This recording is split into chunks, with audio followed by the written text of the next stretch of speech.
காவலர்கள் தாக்கியதில் கணவர் உயிரிழப்பு என வழக்கு தொடரப்பட்டிருக்கிறது. இந்த வழக்கை மேஜிஸ்ட்ரேட் விசாரணைக்கு உயர்நீதிமன்றம் உத்தரவு பிறப்பித்திருக்கிறது. விவரங்களோடு இணைகிறார் நமது செய்தியாளர் மாரிச்சாமி.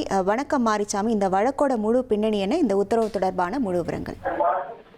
மதுரை மேல அனுப்பானடி ஹவுசிங் போர்டு காலனியைச் சேர்ந்த ஐயம்மாள் என்பவர் உயர்நீதிமன்ற மதுரை அமர்வில் ஒரு வழக்கை தாக்கல் செய்கிறார். அந்த வழக்கில் காவலர்கள் போலீஸ்காரர்கள் விசாரணை என்ற பெயரில் அழைத்து சென்று என் கணவரை தாக்கியதால் உயிரிழந்து விட்டார் என கூறியிருக்கிறார். இந்த வழக்கு விசாரணையின் முடிவில் மாஜிஸ்திரேட் விசாரணைக்கு இந்த விவகாரத்தை மாஜிஸ்திரேட் விசாரணைக்கு உயர்நீதிமன்ற மதுரை அமர்வானது உத்தரவு பிறப்பித்திருக்கிறது. அதுபோக மதுரை சிந்தாமணி காவல் நிலையத்தில் சிசிடிவி இருந்ததா இல்லையா என ஆய்வு செய்ய நீதிமன்ற ஆணையர் கோர்ட் கமிஷனரை நியமனம் செய்து உயர்நீதிமன்ற மதுரை அமர்வு உத்தரவு பிறப்பித்திருக்கிறது. அதுபோக போலீசாரால் அடித்து கொலை செய்யப்பட்டதாக கூறப்படும் நபரின் உடல் பிரேத பரிசோதனையை மதுரை, தேனி, சிவகங்கை மருத்துவக் கல்லூரி மெடிக்கல் காலேஜில் 3 மூத்த மருத்துவர்களை வைத்து அந்த போஸ்ட்மார்ட்டம் செய்து அந்த போஸ்ட்மார்ட்டம் ரிப்போர்ட்டை அறிக்கையாக தாக்கல் செய்ய வேண்டும் எனவும் உத்தரவு பிறப்பிக்கப்பட்டிருக்கிறது. அதுபோக போலீஸ் தாக்குதலில் காயமடைந்து கணவர் உயிரிழந்ததாக கூறி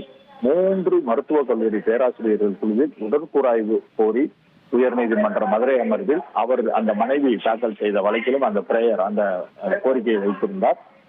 கடந்த ஜூலை 16ஆம் தேதி வாகனம் நிறுத்துவது தொடர்பாக அருகில் வசதியில் பாலகிருஷ்ணன் மற்றும் மாலதி ஆகியோருடன் ஏற்பட்ட தகராறுல ஜூலை 17ஆம் தேதி அவருடைய கணவர் அந்த ஐயம்மாள்ன்றவரோட கணவர் பரமசிவம் சிந்தாமணி காவல் நிலையத்துல புகார் அளிக்கிறாரு.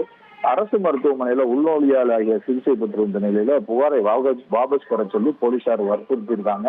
அதனால் அவரை போலீசார் கூட்டு போய் அந்த police inspector Vijayakumar, sub inspector Jayakumar, காவலர் ஆனந்த் ஆகியோர் தாக்குனதாக அந்த வழக்கு. இந்த வழக்குல இந்த மாதிரி 3 மூத்த மருத்துவர்களை வைத்து போஸ்ட்மார்ட்டம் செய்யணும்.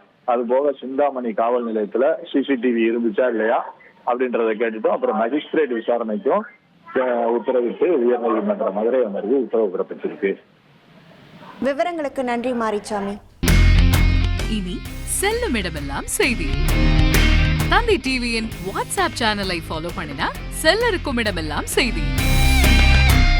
இதோ QR கோட் இப்பவே ஸ்கேன் பண்ணுங்க, ஃபாலோ பண்ணுங்க.